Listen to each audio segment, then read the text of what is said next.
Olá pessoal, sejam bem-vindos à nossa 9ª aula da disciplina de Cálculo 1. Nesta aula, nós estudaremos as funções exponencial e logarítmica e veremos que elas são inversas uma da outra. Estudaremos ainda as funções trigonométricas e as funções trigonométricas inversas.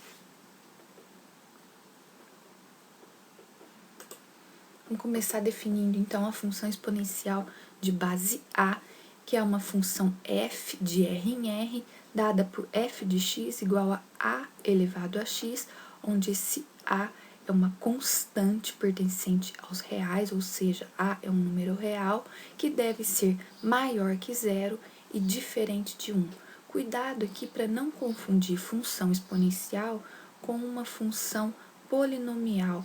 No caso de função polinomial, por exemplo, uma função f de x igual a x², nós temos na base uma variável e a potência é uma constante. Agora, para a função exponencial de base A, nós temos na base uma constante, ou seja, um número real, e a potência é uma variável.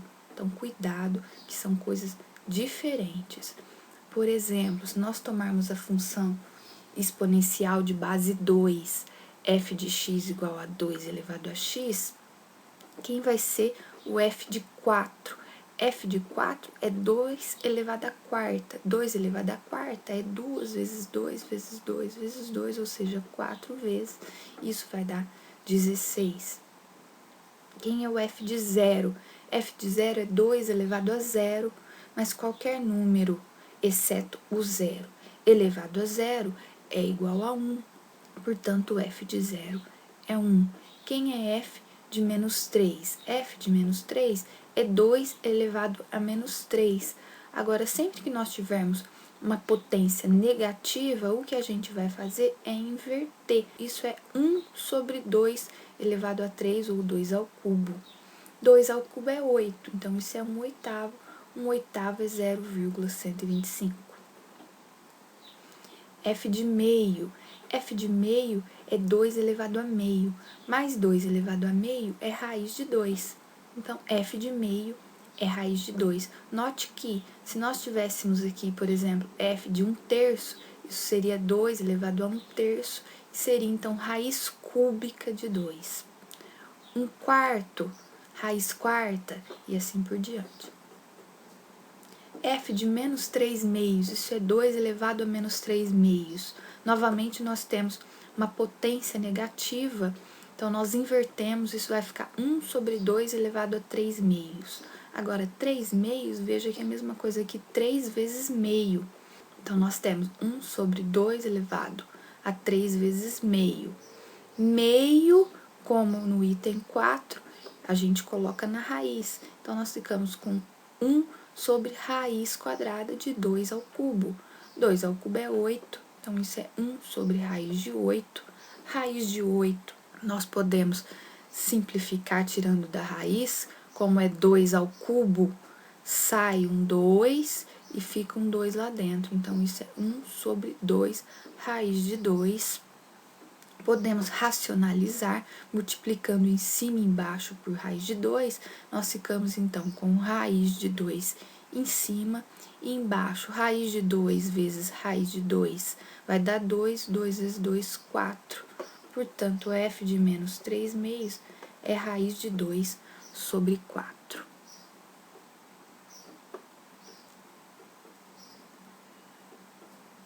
Agora, note que, na definição anterior, nós dissemos que o A pertencente aos reais deve ser maior que 0 e diferente de 1. Então, a pergunta é, por que nós tomamos A maior que 0, diferente de 1, na definição anterior?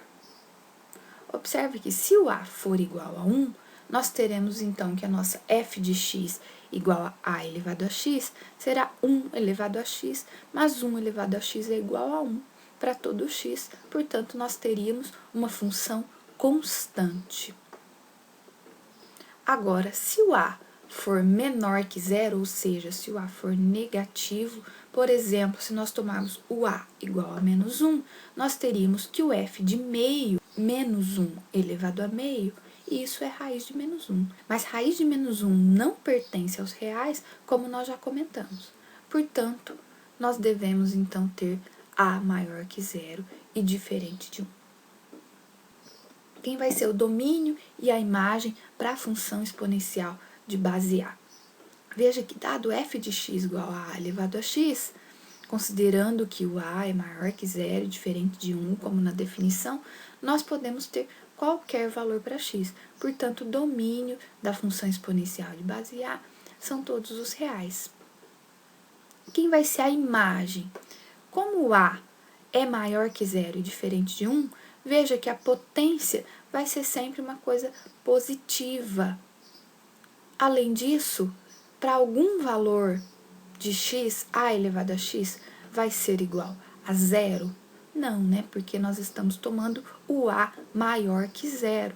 Portanto, a imagem serão os reais positivos, exceto o zero, essa estrelinha aqui, quer dizer que nós estamos tirando o zero. Como é que vai ficar a representação gráfica da função exponencial de base A? Bom, observe que f de zero será a elevado a zero, portanto, no zero a função vale 1. No 1, por exemplo, ela vai valer a elevado a 1, que é a. Observe, então, que nós temos duas possibilidades para o a. Se o a for maior que 1, nós teremos um gráfico desse tipo. Se o a estiver entre 0 e 1, nós teremos aqui um gráfico desse tipo, ou seja, no 1 a função é menor do que no 0. No 0 ela vale 1 e no 1 ela vale a, que neste caso nós estamos considerando entre 0 e 1. Então, nós teremos o gráfico desse tipo. Veja que no ponto x igual a 2, x igual a 2, nós teremos f de x igual a a quadrado. Mas será que a quadrado é sempre maior do que a? Bom, se o a, por exemplo, for igual a 2, então nós teremos aqui a igual a 2, maior que 1, e o a quadrado é 4, portanto, o a quadrado é maior que o a. Então, nós temos, de fato, um gráfico desse tipo. Agora, se o a estiver entre 0 e 1, por exemplo, se o a for 0,5, nós temos aqui que no 1 ele é 0,5, ou seja, menor que 1, e o a quadrado vai ser 0,25. 0,25 é menor que 0,5. Então, veja que neste caso o a quadrado é menor do que o a. Assim como o a ao cubo vai ser menor, ou seja, nós teremos uma função decrescendo. Por isso, nós temos, então, duas representações gráficas, uma para o caso de a maior que 1 e outra para o caso de a entre 0 e 1. Observe que, como a é maior que 0, f de x igual a elevado a x também será sempre positivo para qualquer valor de x, portanto, o gráfico de f está acima do eixo do x. Nós podemos notar aqui que para qualquer valor de a, o gráfico está sempre acima do eixo x, ou seja, conforme nós comentamos, a imagem é sempre os reais positivos ou o intervalo de 0 a mais infinito, não incluindo o zero. O segundo item diz que o gráfico de f corta o eixo dos y, que é chamado de ordenadas, no ponto 0, 1, isso também para qualquer valor de a. O terceiro item fala que f de x é crescente se a é maior que 1 e decrescente se a é entre 0 e 1. Nós podemos, de fato, observar aqui no gráfico que para a maior que 1, conforme nós tomamos um valor para x maior, o valor da função também vai crescendo, enquanto que para a entre 0 e 1, conforme nós tomamos um valor de x maior, a função está decrescendo, ou seja, o valor de f de x está diminuindo, portanto, a função é decrescente. Nós definiremos em particular a função exponencial de base E, onde E é aproximadamente 2,7182, e aí vai, é um número infinito, chamado número de Euler, Euler que viveu entre 1707 e 1783. A função f de x igual a e elevado a x será chamada apenas de função exponencial, que é uma função de crescimento exponencial, porque o e é maior que 1, então nós temos o gráfico, que é uma coisa desse tipo.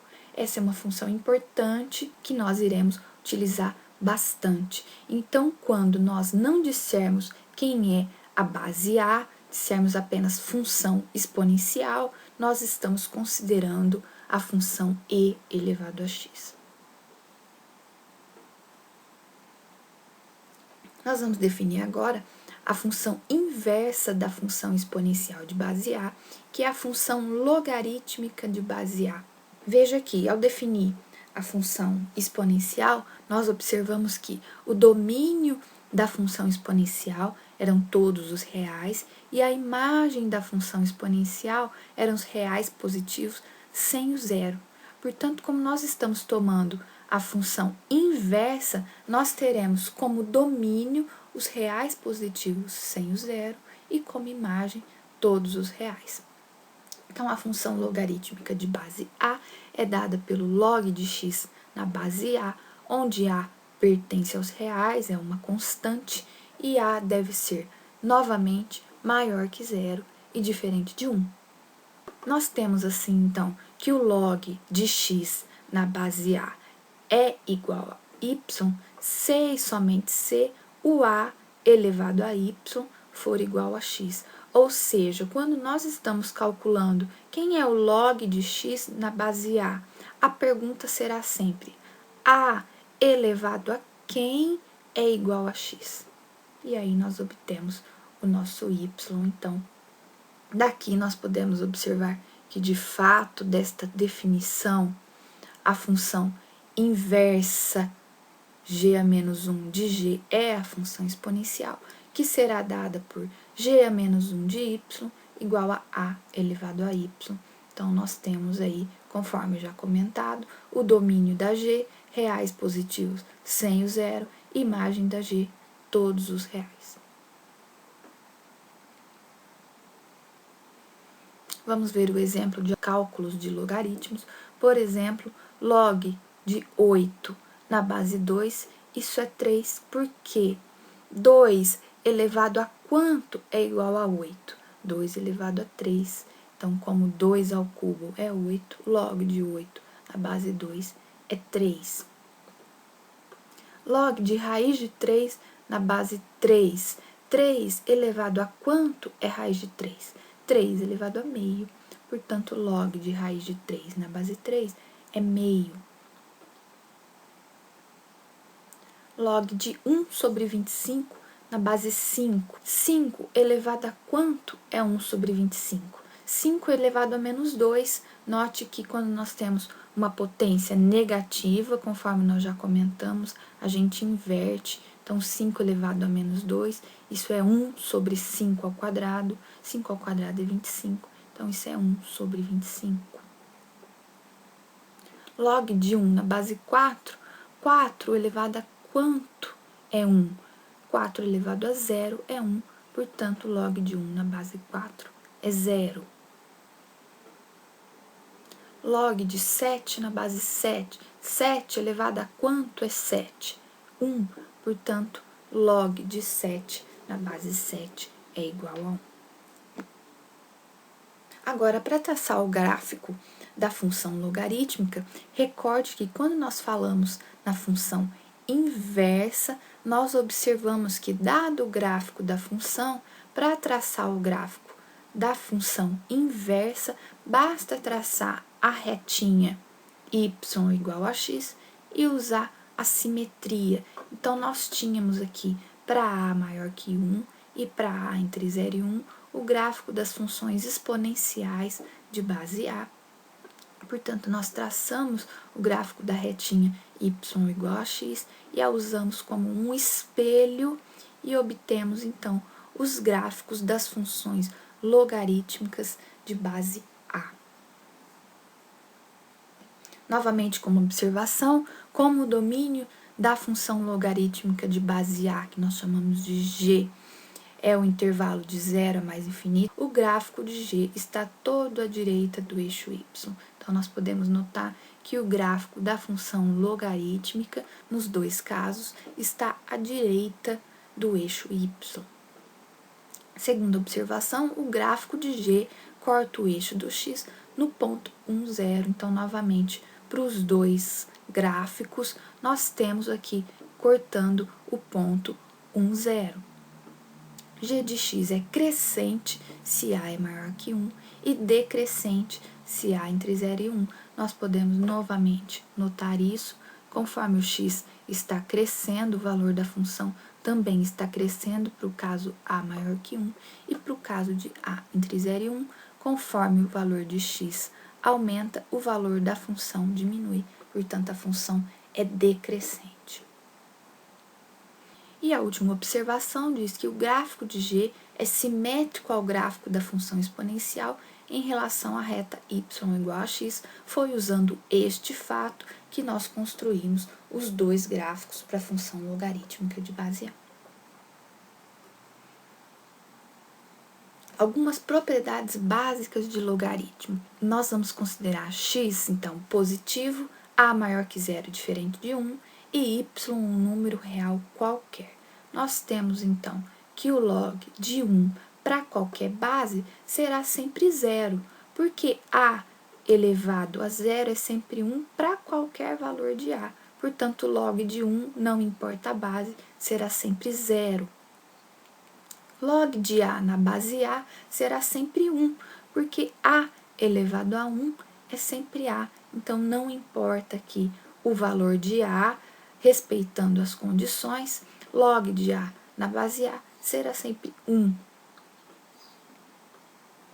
Log de a elevado a y na base a vai ser sempre igual a y, porque a elevado a y é igual a a elevado a y.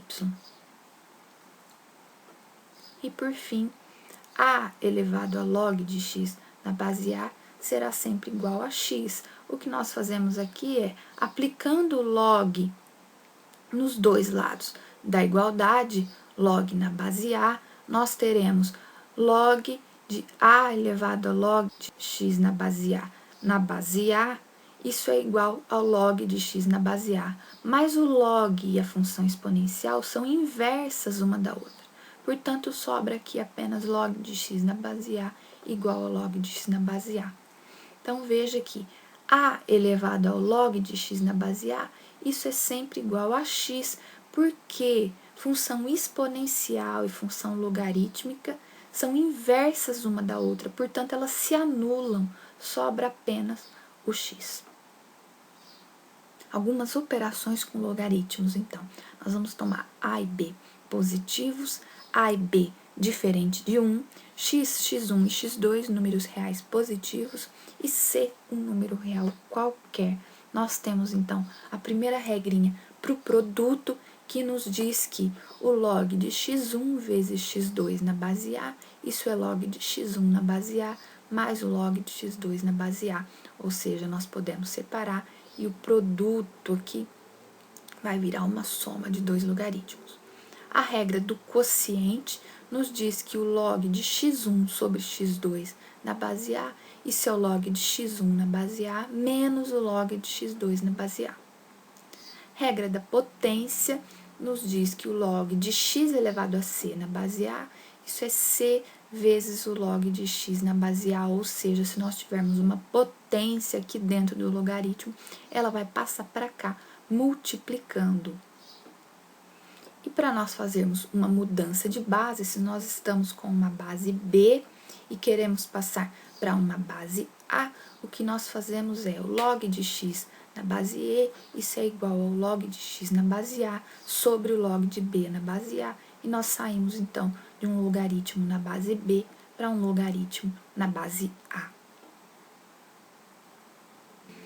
Nós vamos falar agora de alguns logaritmos especiais. Primeiro é o logaritmo na base 10, que nós vamos escrever simplesmente sem a base por log de x. Então, note que quando nós escrevermos simplesmente log de x, nós estamos considerando o logaritmo com base 10. Observe que essa é, então, a função inversa da função exponencial 10 elevado a x. Agora, quando nós estivermos com o logaritmo com uma base e, que são os chamados logaritmos naturais, nós denotaremos simplesmente por ln de x. Então, função ln de x é o log na base e. Esta é a função inversa da função exponencial e elevado a x, e assim nós temos, então, o gráfico da função ln de x. Nós falaremos agora em funções trigonométricas. Então, dado x um número real, nós vamos considerar uma circunferência unitária. Uma circunferência unitária é uma circunferência com um raio 1. Então, dada essa circunferência com o centro na origem, nós marcamos um ângulo com medida x radianos no plano UV. P é o ponto de intersecção do lado terminal da retinha que dá o ângulo x com a circunferência. Observe que, dado o ponto P, nós faremos a projeção deste ponto nos eixos U e V. A projeção no eixo U, nós obtemos este ponto que nós chamamos de P2, e a projeção no eixo V, nós obtemos este ponto chamado de P1. Observe que nós temos aqui um triângulo retângulo. Das relações do triângulo retângulo, quem é o seno de x? O seno de x é o cateto oposto sobre a hipotenusa. O cateto oposto é este aqui e tem a mesma medida de OP1. Então, o cateto oposto será dado pelo segmento OP1 sobre a hipotenusa, que é o segmento OP. Agora, como nós tomamos um círculo unitário, ou seja, um círculo de raio 1, OP é igual a 1. Portanto, nós ficamos com seno de x, que é OP1 sobre P, como simplesmente OP1 sobre 1. Isso é OP1. Portanto, o seno de x é dado pelo segmento OP1, lembrando que P1 é a projeção deste ponto P no eixo V. Nós definimos assim a nossa função seno como uma função f de r em r, dada por f de x igual a seno de x. Veja que nós podemos tomar qualquer valor para x, portanto, o domínio da função seno será todos os reais. E quem será a imagem? Veja que nós podemos ter aqui o segmento no máximo 1 e no mínimo menos 1, portanto, a função seno estará sempre entre menos 1 e 1. Portanto, imagem da função seno, intervalo de menos 1 até 1. Como nós já vimos na aula anterior, a função seno é uma função periódica de período 2π, e como vai ficar o gráfico, então, da função seno. Voltando aqui no círculo unitário, observe que para x igual a 0, o nosso segmento de reta vai estar aqui sobre o eixo U. E nós teremos o P coincidindo aqui com a intersecção entre o eixo U e o gráfico da circunferência. Assim, a projeção do P no eixo U, que é o P2, será o próprio P. P2, neste caso, é igual a P. E a projeção do P no eixo V será igual à origem. Portanto, P1 coincide aqui com a origem. Assim, quem será o seno de 0? Seno de 0 é o OP1, mas o O e o P1 coincidem. Portanto, o seno de 0 é 0. Então, nós marcamos aqui no gráfico o seno de 0 é 0. Seno de π sobre 2. Π sobre 2, lembrando que é 90 graus, o π é 180 graus. Então, nós teremos agora o P aqui na intersecção entre o eixo V e o gráfico. Portanto, neste caso, o P1, que é a projeção do P no eixo V, coincidirá com o P, e o P2 coincidirá com a origem. Portanto, o seno de x, que é o OP1, então o OP1 será dado pelo raio, ou seja, OP1 é igual a 1, portanto, no π sobre 2, a nossa função vale 1. Agora, para π, 180 graus, nós teremos o nosso P aqui novamente na intersecção e a projeção do P no eixo V, que é o nosso P1, novamente vai coincidir com a origem, portanto, o seno de π é novamente 0. Então, nós temos aqui o seno de π vale 0. Seno de 3π sobre 2, nós teremos novamente aqui que o P estará na intersecção entre o eixo V, neste caso o P1, que é a projeção do P no eixo V, coincidirá com o P e assim o OP1 será este segmento de reta, ou seja, o menos 1, portanto o seno de 3π sobre 2 é menos 1. Então, está marcado aqui. Dessa forma, nós traçamos, então, o gráfico da função seno, que é chamado de senoide. Observe que, em alguns intervalos, a função seno será crescente e, em outros intervalos, ela será decrescente. A gente pode observar isso aqui pelo gráfico. Por exemplo, entre menos π sobre 2 e π sobre 2, nós temos uma função crescente. Já entre π sobre 2 e 3π sobre 2, a nossa função está decrescendo. Então, a nossa função seno tem intervalos onde é crescente e intervalos onde ela é decrescente.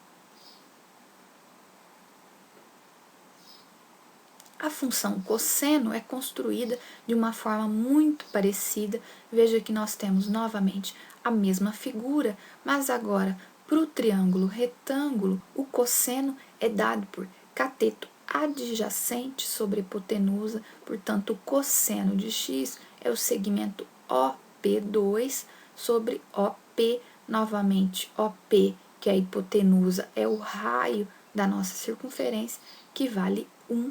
Portanto, o cosseno de x é o segmento OP2. Então, nós definimos a função cosseno como uma função g de r em r, dada por g de x igual a cosseno de x. Novamente, nós podemos aplicar qualquer valor para x, portanto, domínio da função cosseno são todos os reais. A imagem, novamente, vai estar entre menos 1 e 1, portanto, conjunto imagem, o intervalo que vai de menos 1 até 1. Nós também verificamos que a função cosseno é periódica de período 2π na aula anterior e traçamos o gráfico da mesma forma como nós fizemos para o gráfico da função seno, agora recordando que cosseno de x é o segmento OP2. Então, se nós tomarmos o x igual a 0, novamente aqui com o P como essa intersecção entre o eixo U e o gráfico da circunferência, nós teremos que a projeção do P no eixo U, que é o nosso P2, vai coincidir, neste caso, com o P. Portanto, OP2 será todo este segmento, que é igual a 1. Portanto, o cosseno de 0 é igual a 1. Nós temos aqui marcado. E da mesma forma, nós continuamos, então, marcando os outros pontos e temos, assim, o gráfico da função cosseno, que é chamado de cossenoide.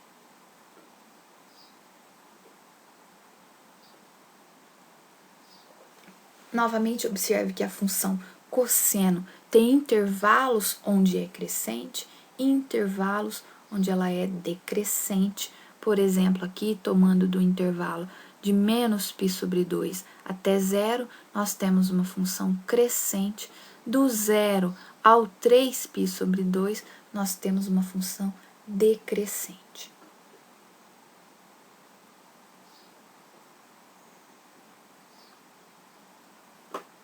A partir das funções seno e cosseno, nós definimos então as demais funções trigonométricas. Dado assim x um número real, considerando o cosseno de x diferente de zero, nós definimos as funções tangente de x, que é o seno de x sobre o cosseno de x, e a função secante de x, que é dada por 1 sobre o cosseno de x. Agora, se nós estivermos considerando o seno de x diferente de zero, nós definimos as funções cotangente de x, que é 1 sobre a tangente de x, e aí nós invertemos então isso e temos que ela é cosseno de x sobre seno de x. E a função cossecante de x é 1 sobre o seno de x.